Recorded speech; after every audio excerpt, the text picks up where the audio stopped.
जय जगन्नाथ समस्त को। आज सकाळु सकाळु पूरा जगार डोरी लगी जाइए। पूरा सकाळु रेडी चलू पूरी अभिमुखे। एक्चुअली वीडियोटा हूँ फगु दशमी दिन वीडियो। जो लोक मानक आप देखिले वीडियो से माने होउछन्ते आम गाँ लोक से माने आसथिले फगु दशमी उपलक्षे संकीर्तन करने। एठी भी बहुत जगार बहुत लोक आसीथिले। से माने भी सब विभिन्न प्रकार बाजा बजे कीर्तन करिका बड़दाण्ड चली।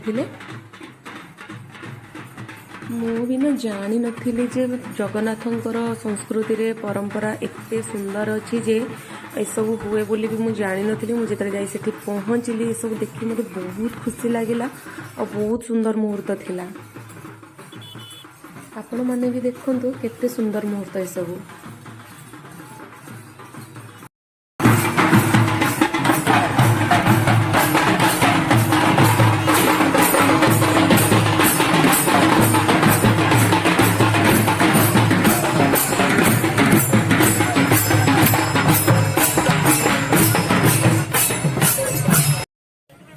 फाइनाली बहुत समय अपेक्षा पर मैडम आसिक एबे पहुँचले। तापर आम आमर पेट पूजा करने टे मनस्थ कलु।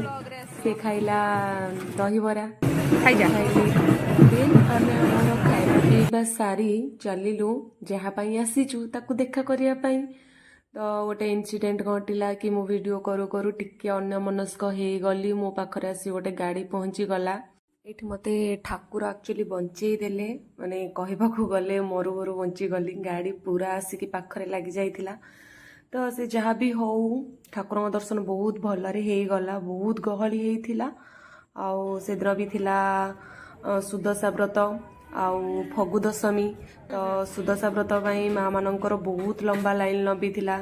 आउ फगु दशमी पाई माने भक्त मानकर एते भिड़ भितर भी भाभी नथिलु केबे भी आमे ठाकुरों को एते भलरे दर्शन करि परिबो बोली। किंतु सत्य कहबी ना पूरा मन भरिकी ठाकुरों को दर्शन कली। आउ एमिति दर्शन मु केबे भी करि नथिली। बहुत पूरा मन शांति हे गला। आउ एठी देखु पारुथिबे सुभर खाइबा प्लेट आसी पहुंची जाइची। मु तो खाइथिली अभड़ा खाइथिली। सी अल्प टिके अभड़ा खाइथिला। तो आमे खाइबा पीबा सारी पुणी बाहरी गलु टिके मंदिर आड़े बुलिया पाइका आउ टिके फोटो टिके वीडियो उठेबा पाई। तापरे आमे माने कुआडे बुलिलु कौन मजामस्ती कलु सबु किछि आपण मानक सहित शेयर करिवि। काहेकि ना गोटे ब्लॉग रे सबु किछि देखेबा पॉसिबल नुह। से पर्यंत आपण माने महाप्रभुଙ୍କ कृपारु खुशी रे थांतु शांति रे थांतु आउ भलरे थांतु। रहुची नमस्कार। जय जगन्नाथ।